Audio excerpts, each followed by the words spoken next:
So, hello everyone. So, my name is Lara Edwards, and I am the Senior Programme Manager at HDR UK, Health Data Research UK, and I lead something called the Data and Connectivity National Core Study, which I'll tell you more about in a moment. So, today's public open door session is focused on vaccine safety, and we've got three really excellent speakers lined up to tell you all about their research and the outputs of that. So first we've got Martina Petone and Julia Cox from the University of Oxford. Then we've got Stephen Kerr from the University of Edinburgh, and we've got Cathy Sudlow, who leads the British Heart Foundation Data Science Centre. So each of those speakers will give an introduction to the research and the findings, and then there'll be plenty of opportunity at the end to ask questions. So I'm just going to give you a really quick introduction to the National Core Studies and the Data and Connectivity programme, which has enabled a lot of this vaccine safety research work. The National Core Studies were set up in summer 2020 by Patrick Vallance and the Government Office for Science in partnership with government administrations across the 4 nations. And the National Core Studies were set up to really address kind of urgent near-term COVID-19 research questions that needed to be addressed quickly and at pace.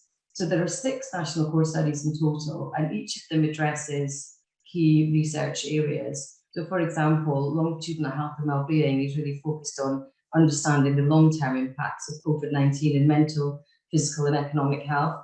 And transmission and environment is really focused on understanding transmission of COVID-19 in the workplace, and in transport and in public places. So those 5 national core studies highlighted in blue are really focused on addressing the kind of urgent COVID-19 research questions. But at Health Data Research UK, in partnership with the Office for National Statistics, we lead something called the Data and Connectivity National Core Study, which works to support the other national core studies and ensure that the data sets that we require to answer those urgent COVID-19 research questions are enabled. So the main aims then of the Data and Connectivity National Core Study are, 1, to map the priority COVID-19 data sets required by those national core studies that really allow the research to happen, which can inform policy and operational decision making. We also work really closely with stakeholders across the 4 nations, and we work to ensure that access to that data is available and accessible through something called the UK Health Data Research Innovation Gateway, which really acts as a portal where researchers can find and request access to those data sets. We also work really closely with trusted research environments across the 4 nations. These are also called data safe havens, and they're really secure environments where data can be onboarded and accessible and linked to other key data sets to ensure that data can be accessed, anonymized data can be accessed by researchers and analysed securely. Working with patients and the public is really essential to everything that we do. We ensure that we work really closely with the patient and the public to ensure that the patient and public voice really influences and shapes the work in data and connectivity.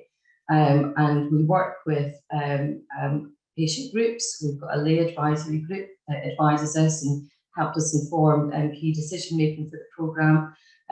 We also ensure that the work that we do with patients and the public really helps us ensure transparency of everything that we do, from data access to research analysis and those research outputs. We also ensure that we work with members of the public to ensure that all the communication we disseminate to the public is accessible, it's engaging, and it really just increases the transparency and work of the Data and Connectivity National Core Study. So we've worked with the health data community across the UK and the public to support vaccine safety research in a number of areas. So way back in December 2020, we had a large consultation with over 800 members of the public, and that really helped us prioritise what health data research questions we should be focusing on COVID-19 vaccines. We funded several research projects that you'll hear from today, that have addressed really important questions on vaccine safety and effectiveness and different uptake of the vaccines across different groups. We work really closely, as I mentioned, with this UK-wide trusted research environment network to ensure that there's really secure access to those linked data sets that's really vital and important for vaccine safety research. We continue to work with a UK-wide group of researchers, policymakers, medicines regulators and public to continue to share our insights and ensure that new and emerging research questions are continuing to inform and drive our work. And this work has enabled and continues to enable key insights which have directly informed COVID-19 vaccine policy and how the vaccine has been rolled out across the 4 nations. So there are lots of links and the slides will be available afterwards, but I would encourage you to go to our website where you can find out a lot more about the Data and Connectivity Programme, how we've worked across the UK to shape the COVID-19 vaccine rollout by unlocking the health data. We've got a web page, and I would encourage you, if you're not already, to join to sign up for HDR UK Voices, where you will find out more about HDR UK and its work, and also the opportunity to sign up for patient and public opportunities. So I'm going to stop there, and I'm going to hand over to Martina from the University of Oxford, who's going to tell us a bit more about their research there. Thank you. Can you all see the screen, right? Okay, thank you. So thanks for the opportunity to share this, the project we have done on vaccine safety with you today. Let me start by saying that all these studies have been done together with several university and institutes from the UK and several professionals from the UK, and that were all separated from the Oxford vaccine group. As a background, at the beginning of the vaccine campaign, HDR UK is giving us some funding to examine uptake, effectiveness, and safety of the COVID-19 vaccine. So this study has been possible thanks to this funding. And since when clinical trials are done, they do have a small sample size and some of the very rare adverse events, so that would happen in less than 1 person out of 100,000 vaccinated person could not be detected. It's really important to keep monitoring safety after the vaccine has been administered to the real world, and that happened for all vaccine and for all drugs, so that's perfectly normal. So in this study, we help monitoring this, the possibility of a specific adverse event that could happen after the vaccine. We particularly focus on blood clots and bleeding disorder, and that was the main interest of our first study. And as you remember, there were a lot of media attention on these events, and which have also led to the restriction of the use of AstraZeneca that has not been administered to those younger than 30 years old. And for the second study, instead, we focus on neurological disorder, since also there were some case reports suggesting a possible association between some neurological events and the AstraZeneca vaccine. So our main question was if there was an association between some adverse event and the first dose of either AstraZeneca or Pfizer vaccine, and also if the same adverse event could have been associated with a COVID-19 infection. We got data for people vaccinated in all England, and we knew if these people were vaccinated with 1 or 2 doses and what type of vaccine they got. Also, we knew if those people had had a positive test anytime during the period of observation, so that could have been before or after vaccination. And we also looked if those people were admitted to the hospital for the event of interest at any time, so not just after the vaccination, but at any time, or they died for the for the event of interest. And these data are coming from the NHS Digital and the ONS. We also involved the public in the study by, before conducting the study, we consulted some representative of the patients to ask them what were the important questions they have got. And that really helped us to choose which adverse event we wanted to investigate it first. And after the study was concluded, we reviewed the finding with the representative of the public, and we asked their help to develop a lay summary and an infographic so the result could be shared with the general public in the most clear way possible, so they could be easy understood by the public. We also had meeting with the media to make sure that the result was well shared by the media in a clear and correct way. And we also inform government of the result we have got. So let me share with you the result. This is the result from the first study, which looked at risk of blood clots. So the data we got was until the 24th of April, from the 8th of December when the vaccine campaign started. And we had data for about 29 million people in England who had a first dose of either AstraZeneca or Pfizer vaccine. We didn't have at that time a Moderna vaccine, since it started to be administered in the UK in the beginning of April, so we didn't have much data on that and on the second dose. And we compare the hospital admission that occur in the 28 days after vaccination or after a COVID positive test with the hospital admission for the same outcome that could have happened in a period that was not related with the vaccine. And to do that, when we did that, we found that there was a slight increase of blood clots after both vaccine, so both AstraZeneca and Pfizer, but that the risk of blood clots was much higher after in the 28 days after a COVID positive test. We did a similar study for looking at when investigating the neurological complication.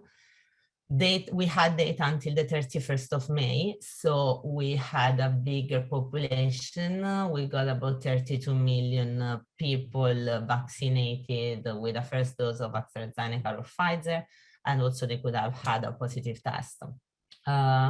Still, we did enough data to look at a second dose or at Moderna vaccine. We did the study was similar, and we found that there were some neurological complications associated with both Oxford and Pfizer vaccine, but again, those associated with a COVID infection were more, and the risk of those was much higher when associated to COVID infection.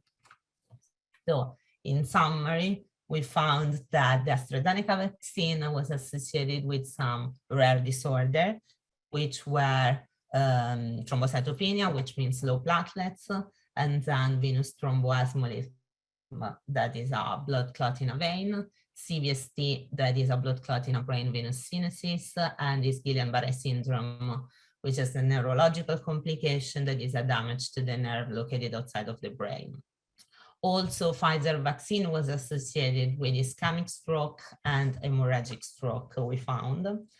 But also we found that COVID-19 infection was associated with those complications I've listed here and other that we have investigated. And the risk was much higher after a COVID-19 infection. So for instance, when we look at Guillain-Barré syndrome, we see that if we had 10 million people and we vaccinated them with AstraZeneca, we would expect 38 extra cases compared to what we would normally expect if these people were not vaccinated. But if these 10 million people had been tested positive to SARS-CoV-2, then the number of extra cases was 145 compared to if those people were normal, so not infected. So that's what I mean when I say the risk is higher. So some consideration we could have from this result is that there could be some increased risk of adverse event in the 28th day post-vaccine. And these risks are rare, and complication after vaccination happen in general for many vaccines. And but it's important to monitor them so that we can inform clinical decision making and research management. Importantly, the risk from COVID-19 infection was found to be substantially higher. And it's important to remember that also this vaccine has been found to be effective to reduce the risk of severe COVID, so some COVID that will lead to hospital admission or death. At the moment, we are investigating cardiovascular outcomes, so myocarditis, pericarditis, and arrhythmia, and we are also extending this study that I've showed you to the second dose to see whether there is an increased risk after a second dose or not. So I finished thanking HDR UK, Public Health England and Scotland and the NHS for the data, and also the wider team of researchers that made these studies possible. And thank you. Thank you, Martina. That was really interesting and a huge amount of work that's been led by Oxford, and I'm sure there'll be lots of questions in the chat afterwards. I am going to pass to Stephen. Martina, could you stop sharing your screen? And then I'll pass to Stephen Kerr from the University of Edinburgh, who's going to tell us about their work. Yeah, so this is Data and Connectivity, COVID-19 Vaccines Pharmacovigilance. This is a project that enables us to study COVID-19 vaccine safety and effectiveness using national data sets across the UK. So we have a number of partners working on this project that you can see here across Scotland, England, Northern Ireland, and Wales. And I'm just going to briefly try and acknowledge our team. I can't do them all individually, unfortunately, because there's too many, but they've all been doing really fantastic work on various COVID-19 related projects over the last more than a year now. So the data we have access to, we have GP records, we have hospitalization records, we have mortality data, vaccination data, and testing data. And our coverage is the whole of Northern Ireland, Scotland, and Wales, and roughly 10% of England. So all of that information is stored anonymously and in highly secure, trusted research environments. So we've had patient and public involvement and engagement built into everything that we've done from the start. So the basic goal here is to understand questions that the public are most interested in having answers to. And we've, to that end, approached various advisory groups and underrepresented communities. And something that's come out of that, so they've tended to have very high confidence in vaccine safety. There's lots of concerns over long-term impacts of COVID-19 and long COVID, as well as lots of questions about booster vaccines and mandatory vaccines for work and for travel. Something really great that's come out of this is that they requested we produce lay summaries of our published work, which we have done. So if you go to the EVE 2 section of the Usher Institute website at the University of Edinburgh, you can see lists of our published work alongside sort of plain English summaries of what we did and what we found. So onto our actual findings. So we did a study of blood clot related adverse events in Scotland. So this is between the 8th of December 2020 and the 14th of April 2021. And the main thing that we found, so we looked at Oxford, AstraZeneca, and Pfizer. We found a small increase in risk for some adverse events for Oxford, AstraZeneca, but not for Pfizer. And the main finding we had was for ITP, which is essentially low platelet counts in the blood, which can sometimes lead to, in certain cases, it can lead to bleeding in the head, and that can be potentially be fatal. So what we found was an equivalent to an additional 113 cases for every 10 million doses of Oxford AstraZeneca administered. Okay, and so we have some work in progress just now. So it's a pooled analysis of CVST across England, Scotland, and Wales. So CVST stands for cerebral venous sinus thrombosis. It's a type of blood clot in the brain that causes stroke. So it's a very rare and very serious adverse event. So approximately 3 to 4 incidents per million people each year. And what we did was we compared the rate of CVST in the 4 weeks following vaccination compared to a baseline period. So we found a slight elevated risk of CVST, so roughly double what it normally is in the 4 weeks following vaccination with AstraZeneca. We didn't find an elevated risk for Pfizer, but we can't rule it out with a high level of confidence. So the last thing I want to talk about briefly is just risks and benefits, so the broader risk and benefits associated with vaccination. And I want to sort of break this down into individual level and societal level. So by individual level benefits, I mean, what are the consequences for me of being vaccinated or not? So I think we have good evidence now that COVID-19 vaccines have a high level of effectiveness against COVID-19 hospitalization and death. So if you take the vaccine, you are statistically less likely to end up in hospital or to die from COVID-19. But there is some evidence now of waning in effectiveness over the course of several months. We've also seen some evidence of increased risk of adverse events after vaccination, depending on which vaccine and which adverse event as well. And we've produced some evidence on that. And the other thing to keep in mind is that COVID-19 hospitalization and death is very unlikely in younger and healthier populations. And so as you get younger and healthier, the balance, at least from the individual level, appears to go further against vaccination, at least with some vaccines. At the societal level, so what do I mean by this? I mean, what are the costs and benefits to other people of my decision to get vaccinated or not? And so I think a primary question here is, does being vaccinated actually reduce the chance that you will transmit the infection to someone else? And that's a very interesting open question. So there's recently a study came out using data from the UK on this. So they studied within household transmission, and they found that unvaccinated people and vaccinated people were roughly as likely to transmit the infection to others within the same household. But it's a very difficult thing to study, and more evidence is needed in there. There's also a potential reduction in healthcare burden. So if I'm less likely to end up in hospital, then I'm less likely to put a strain on our healthcare services. Some other considerations is naturally acquired immunity superior to vaccine acquired immunity. So there's been a recent study in Israel that suggests that was the case. So I think they found something like people who were double vaccinated were 13 times more likely to be reinfected, sorry, not reinfected, but to be infected compared to people who previously had an infection and recovered from it. And then finally, so Nature did this poll. So Nature is a very prestigious journal, and they did a poll of COVID-19 immunologists and virologists. So 89% of the people who were surveyed thought it was likely or very likely that COVID would become endemic, so like, for example, the flu or the common cold. And if so, should we move towards a more targeted vaccination program, so something more akin to what we do with flu every year? So it's very difficult to weigh up all of those considerations, and there are many questions that we can't really answer with a great degree of confidence, but nonetheless, decisions do have to be made with what limited information we have.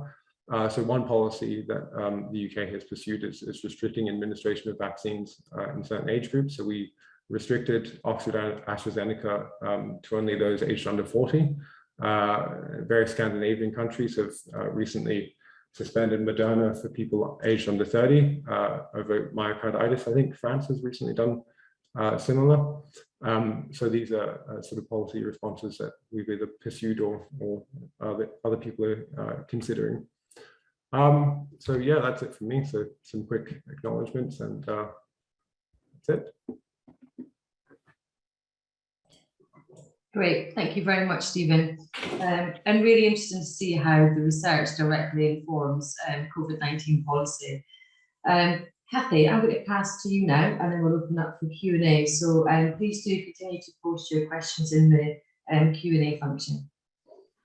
Thanks very much, Lara. And if you think I'm speaking too long, then please do just stop me as I go so that there's time for discussion, because I got some fairly basic, simple messages to start with, and then a little bit of data after that. And I don't need to show any more data if people have had enough. So I'll let you be the judge of that. So I'm just going to reflect on a few key messages around the safety of COVID-19 vaccines, and hopefully the previous speakers will forgive me if I'm oversimplifying anything amongst the great wealth of studies that we've heard about. So in terms of understanding COVID-19 vaccine safety, we need to think about both the benefits of vaccination and the risks. And of course, as we've heard, both the benefits and the risks vary substantially in some circumstances with age. and other important characteristics of each person. So the balance of the benefit and the risk of any particular vaccine will vary between particular individuals. And the benefits of vaccination arise from the direct benefits to the person who's received the vaccine. So they may have, for example, reduced risk of getting COVID-19 or reduced risk of becoming unwell and doing badly as a result of getting COVID-19. And then there are also what you might, or what one might refer to as indirect benefits to that vaccinated person, which arise through the vaccination of everyone around them, other people. So, for example, with lots of people vaccinated, we can start to get out and about and schools can open more safely, for example. So in general, the studies that we've been hearing about of the risks of vaccination are showing us that the risks are very small compared with the much larger benefits. And the risks against the benefits, where we're always performing a balancing act, may be more finely balanced. And this balance might be a little bit more uncertain which way it tips for particular groups. And that may be the case, for example, in younger individuals, where, as you'll be aware from debates in the media and other conversations, there's been more uncertainty in general there. And this is where it might become particularly important to consider the indirect benefit. So the things that are happening around an individual, the benefits of vaccinating others, and the impact that that has on society in general. For example, the decisions that informed vaccine policy for children ultimately took into account not just the direct benefits to an individual child of having the vaccine, but also the benefits to them of vaccinating children in general, because it meant that it was more likely that we would be able to maintain children in a school environment. There is still, as we've heard, some remaining uncertainties about this balance of risk and benefit, and a number of ongoing studies will help us to resolve these. And these studies are helping the helping the organizations determining vaccination policies to make the best and arguably better and better decisions about who should get which vaccine and when, both now and in the future, again, as we've heard.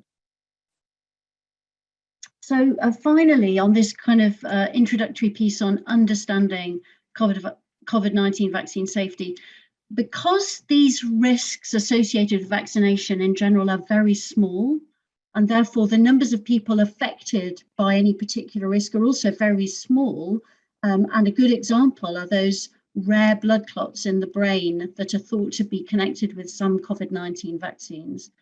To study these very small risks and find enough information from the very small numbers of people involved and get accurate results, we need to study very large populations, many millions indeed, of people who have and have not had vaccines of different types.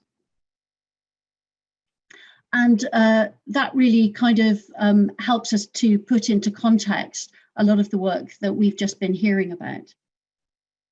So a further point to make is that research involving the population's health data, and Lara and others alluded to this in the previous talks, can be conducted very safely and securely, preserving individuals' privacy by using the network of trusted environments that now and increasingly exists across the UK. So places where the NHS and other custodians who collect and look after data from the health service on all of our behalfs can hold and make those data available securely for particular types of research by approved people in these approved and safe settings, where individuals' identities are not revealed to the researchers or indeed anyone else, and it's possible to conduct this research without the data having to be disseminated or travel outside of these trusted research environments. And this picture shows the network of trusted research environments in a kind of cartoon form that hold data across the 4 nations of the UK. Now I'm getting into slightly more complex territory. So again, I'm going to tell Lara to stop me if I'm talking about things that are in too much detail. But this picture shows what the trusted research environment that's relatively newly established within NHS Digital looks like in cartoon form for the population of England, which is about 57 million people. And inside this new trusted research environment, it's been possible to bring together and link data from hospitals, death registration systems, primary care systems, the systems that hold information on the medicines that are dispensed in community pharmacies and from dispensing general practices, and including information on COVID-19 vaccinations and COVID-19 laboratory testing and other indications of people who've had COVID-19 infection. And a number of other specialist data assets can be and are being associated with these data as well. There are very similar setups, and we've been hearing about research based on these various setups based in Scotland and in Wales. So I'm just illustrating the one that covers the largest population for these purposes.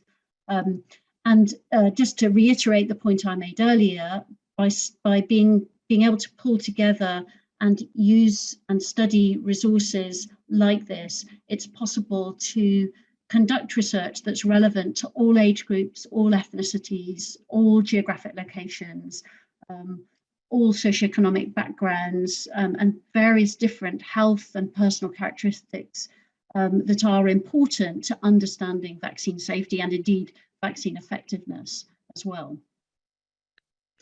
So I'm just going to very briefly tell you a little bit about a couple of studies that have been conducted using this English environment in the amongst the 46 million adults in that environment. And this is studying to some extent some of the similar outcomes, rare risk outcomes that we've already heard about, using similar or overlapping populations, but sometimes using slightly different methodological approaches. And it can be very useful to see where we get common or similar results arising from different methods applied to the same data. So this is studying COVID-19 infection and COVID-19 vaccination and the risk of blood clotting events in this English adult population. This sort of thing requires a very interdisciplinary team of scientists. So I've shown you some of the team involved here, but crucially, it does and continues to need input from our fabulous lay panel with whom we discuss all of these studies, and they inform how we shape them. They criticize us when we don't answer the right questions that they think should be being addressed, or when we don't address them in a way that is pertinent and informative from their perspective. They support us, and they also help us to interpret all of our work when it's completed. So very similar to what you've heard of from the previous research presentation. So here I'm just showing you the results of what happens in these analyses when we study people who have had COVID infection versus those who haven't had COVID infection with respect to the risk of clots in the veins. And I want you just to focus on the bottom left-hand corner where I've put a square around the box because the results are very similar for different age groups by and large. And this is people aged 60 to 79. And you can see on the bottom here, the weeks since those people who've had their COVID infection. And the red line here shows the baseline risk. So the risk of people if they hadn't had COVID infection. And what you can see with risk shown on the vertical axis here, in terms of a statistic we call the hazard ratio, that the risk is higher earlier on, but that it continues over time out to at least about 40 weeks. And we've tried to adjust that risk estimate for a lot of things that might be different between people who have and have not had COVID infection, take that into account. So the risk is high early and remains elevated. And these clots in the veins are things like clots in the lungs called pulmonary embolus, or clots in the legs called deep venous thrombosis. We did similar analyses for clots in the arteries. So I'm going to go back and forward between these two, and I want you just to look at the box in the bottom left-hand corner. So this is clots in the veins, and this is clots in the arteries. Clots in the veins, clots in the arteries.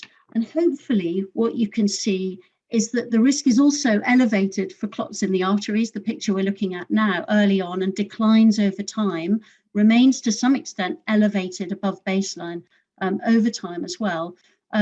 But it's higher for longer for clots in the veins than it is for clots in the arteries. And clots in the arteries, by and large, are dominated by heart attacks and strokes. And finally, I want to show you a bit of information on the work that we've done, which is similar in essence to the work that we heard of from Martina and also from Steve on COVID-19 vaccines and rare clotting events. And I'm showing you here just a couple of the perhaps most pertinent outcomes, looking at rare vein clots in the head and an outcome called thrombocytopenia, or severely reduced platelets. And here you can see, if I just take you through these graphs, I'm going to concentrate on this graph aged under 70 for rare vein clots in the head. The blue lines show results for the Oxford AstraZeneca vaccine, and the red lines show results for the Pfizer vaccine, which are the two vaccines we've been able to study at scale. You can see that even in this population of 46 million adults or so, we've only been able to study 212 events of these rare vein clots in the head over the course of the vaccination program. So that up to about March or so earlier in the year. So that shows you how rare these events are. And what you can see here, if we look at the blue lines, is that within about 28 days of vaccination, there's an increase in the risk, this line going up here to above 1, which is the baseline risk, an increase in the risk to approximately doubling the risk within about a month of vaccination. And that risk seems to remain elevated beyond a month. But these vertical lines show our confidence in those estimates, how precise they are, how confident we are in them. And we're more confident about the within 1 month estimate than we are about the beyond 1 month estimate. So our confidence in these results for people over the age of 70, as you can see from these much bigger lines, is much less. So we can't say very much about them. And so just interpreting that in terms of that balancing of the risks and the benefits that I was talking about earlier, when we look at data from before the pandemic, 2019, for the whole English population, then the rates of these rare vein clots in the head were up to around about 3 cases per million people per month. So a very, very, very small risk in terms of the average baseline risk in the population before we've even thought about COVID or vaccination. But our analyses suggest, therefore, from this picture here, that there's about a doubling of that risk with the Oxford AstraZeneca, but not with the Pfizer vaccine. So doubling 3 per million per month takes you up to about 6 per million per month, so an extra 3 cases per million in the month post-vaccination. That's a very, very small number of individuals per million people vaccinated for these rare clotting events. So I use that just to illustrate how small these excess risks might be across the entire population. And thank you very much for listening. That's all I have to say. Thank you, Lara. Thank you, Kathy. That was great. It was really interesting. I'm going to go straight to the questions because we've got quite a few interesting questions in the chat and in the Q&A function. So first of all, I'm going to take a question from Diana in the chat. And this was for Martina and Julie at Oxford. Have you got any data on allergic reactions to vaccines? I'll go. Okay. Yeah, so we looked at outcome that would require hospital admission. So if the allergic reaction were like fever, sneezing, so probably we wouldn't be able to have data about that. We had data on anaphylaxis that we use as control outcome, since we knew from the clinical trial and from the literature that we would have expected risk of anaphylaxis on the day of vaccination. And that's what we actually have found for both vaccines, but especially for Pfizer. I don't know if Julia has something Yeah, to add. so, Yeah. so anaphylaxis is when you have a quite a severe reaction to something, where you might get swelling and itching, etc., in the immediate period just after the vaccination. And even though we did find there was an increased risk with each of the vaccines, again, it's a very small, very small risk compared with. In fact, also I think that the risk associated with having COVID itself is higher than the risk associated with having the vaccine. That's great. Thank you both. And there's a really interesting question actually to Stephen actually. Stephen, you mentioned in your presentation waning vaccine effectiveness. We know that there's not a huge amount of data on this at the moment, but is there data that currently demonstrates how long after the second dose immunity lasts? Yeah, so I think it's something that we're actually trying to study just now. So we have a paper that's under review, but the sort of preliminary results that we have from that. So I mean, we see initially fairly high levels of effectiveness after second doses, so perhaps around the 85% mark. I think so it was around 18 to 90 weeks. We're seeing about 60% vaccine effectiveness.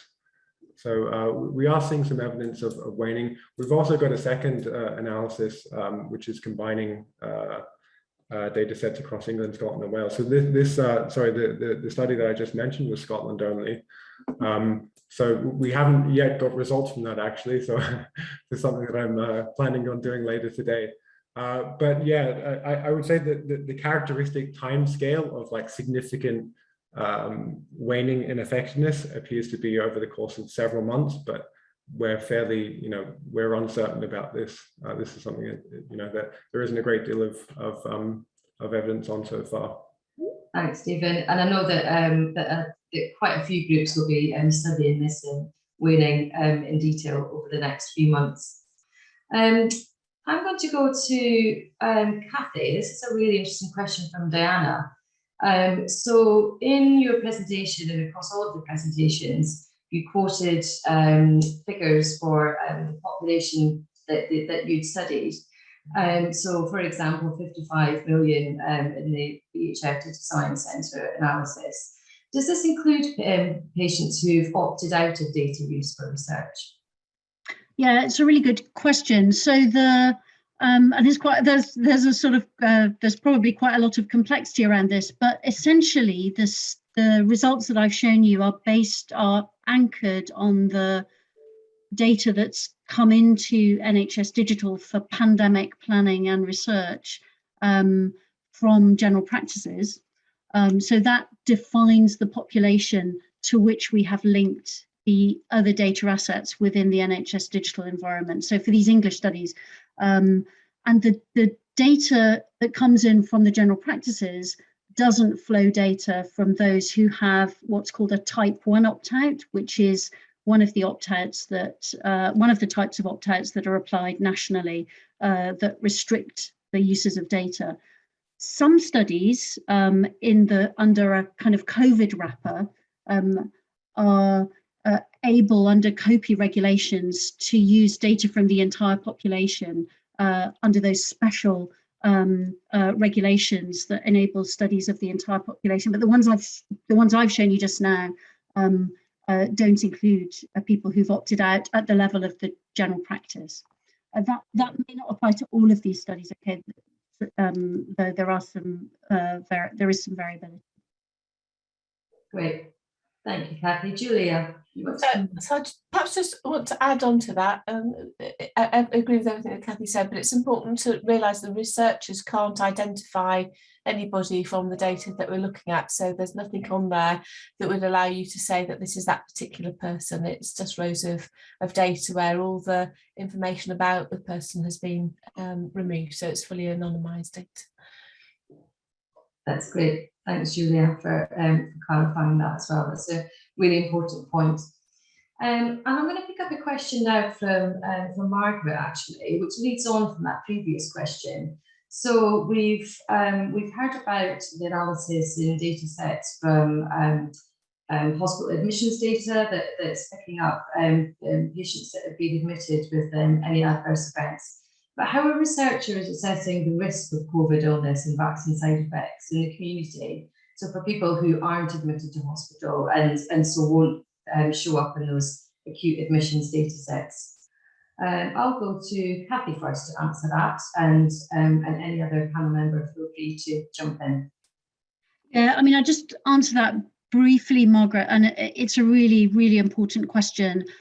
It's one of the reasons why linkage to primary care data is so important, because many conditions are managed outside of the hospital, and in the UK, across all the parts of the UK, the data coding is best for those patients who've actually been admitted to hospital. It doesn't really cover diagnoses by and large in people who are cared for in outpatients. So, but all of that information is covered very well in primary care records.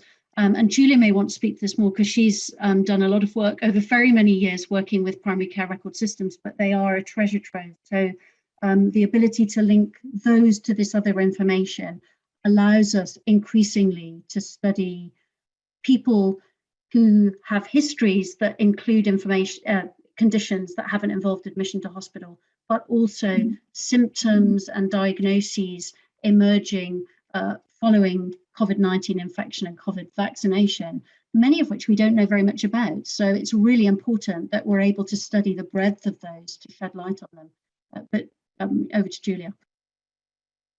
Yeah, so I agree with Kathy. I mean, the work that we've done currently has been focused on hospital admission as being the main outcome. But there are, it is important area to look at, and it's important that funding bodies sort of continue to prioritise funding this work as well. That's great. Thanks, Julie and Kathy. And then I'm going to take a couple more questions before we wrap up. But I will go to Martina for this one, I think. So you presented data on vaccinated patients who developed ischemic and hemorrhagic stroke before the 28-day period. Have we got much data about vaccinated patients who've developed those conditions after a 28-day period?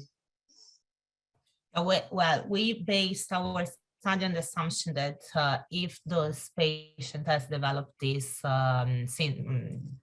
disorder after the 28 days, then they wouldn't be really linked with the vaccine. So we looked at a short effect after vaccination. So that's why we focus on the 28 days after the vaccine. Great, thank you, Martina. And then another question that probably quite a lot of people are thinking about now is as they've been called for their boosters. Is there any data on adverse reactions after boosters? So someone's added to the chat that they had a reaction after their second Pfizer vaccination and were observed for an hour and a half and had adverse reactions, including face numbness. Is there any data on the chances of that happening again after the booster? Is there increased or less risk or the same risk for adverse reactions post-booster? I'll go to Julia for that one, I think.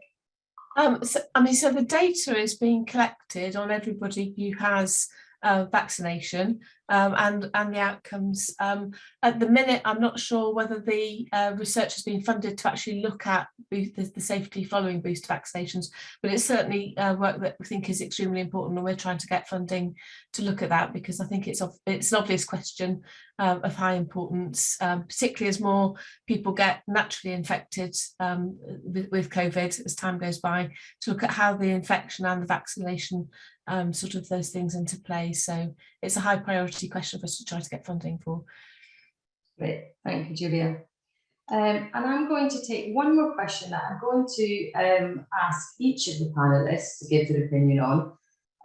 As we are focusing on sharing the research that's been done to date and thinking about emerging research questions, it would be really helpful to understand from each of you what you think are the key emerging research questions in COVID-19 vaccine safety and what researchers will really be focusing on over the next few months. I'll go to Stephen first to answer that.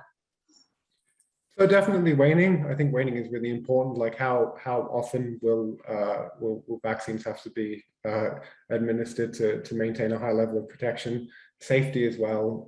Safety, especially in children, because the vaccines are being rolled out to children increasingly in various countries. I think those are going to be pretty high on the agenda. For me personally, I would like to see more studies of transmission. It's a very difficult thing to study, but you know, how effective are the vaccines against transmission to other people? I'd also like to see sort of more cost benefit or risk benefit analyses of various policies. I think that's something that we haven't seen enough of, but whether that's going to be high up the agenda is a different matter, I guess. Great, thank you, Stephen. Really important points there. Martina, what are your thoughts? Yeah, so I agree with Stephen and so what he suggested. I would add, as Julia mentioned before, the booster dose, where there would be risk of adverse event after booster dose. And yes, I think it would be helpful to be able to identify where those patients that are more likely to have adverse event after vaccination, also age group or other characteristics that will have those people, will make those people develop adverse event. Great, thank you. And how about you, Kathy? What are your key priorities going forward? Yeah, so I agree with everything that's been said. Maybe just saying the same thing in a slightly different way. I think, you know, from the conversation, we've heard that risks of second doses where we haven't had that much information for that long, and boosters is going to be really important. Where is it different and where is it the same as what we're seeing with first dose analyses? The longer term impact, both of COVID and of the effects of COVID vaccination and the balance between the two of them. I think, you know, we're accruing data all the time and we have to be agile about how we continue to study this. I think international comparisons are going to be really interesting. You know, there's lots of information emerging from other countries that have used other vaccines in different ways in their programs. We've got a lot of information on younger people by virtue of, you know, that's been a benefit to us in vaccine policy in the UK by virtue of other countries starting. And it's happened the other way around with adults from a UK perspective. And then I think, you know, actually also, this sounds a bit nerdy, but I think it will be very interesting and informative to look at different methods, and Julia and I have discussed this a lot, for assessing vaccine safety and vaccine effectiveness, actually, and look at how often they come up with essentially the same or roughly the same answer and how often they're different, because that will help us both to interpret retrospectively, you know, what was right, what was wrong about the way we did things, but also will help inform us for the future. That's great. Thank you, Kathy. And how about you, Julia? I think it's, you know, there's still a lot we don't know about COVID as a virus, and also we're learning about the vaccine. I think it's important to look at risks and benefits by different age groups as well, particularly when you're getting into children. If the virus changes again, we need to sort of look at how effective the vaccines are, compare it, look at things like optimal doses. It's also important to look at pregnancy and looking at uptake. I think and people who've got immune deficient syndrome. So people, by that I mean people whose bodies may not sort of react, and the vaccine might not take as well as it maybe does in some other people. So I think that's also important to do. I think when we started this project, I think there were 900 questions that had come from the general public around this, and I suspect that there's even more questions like that now.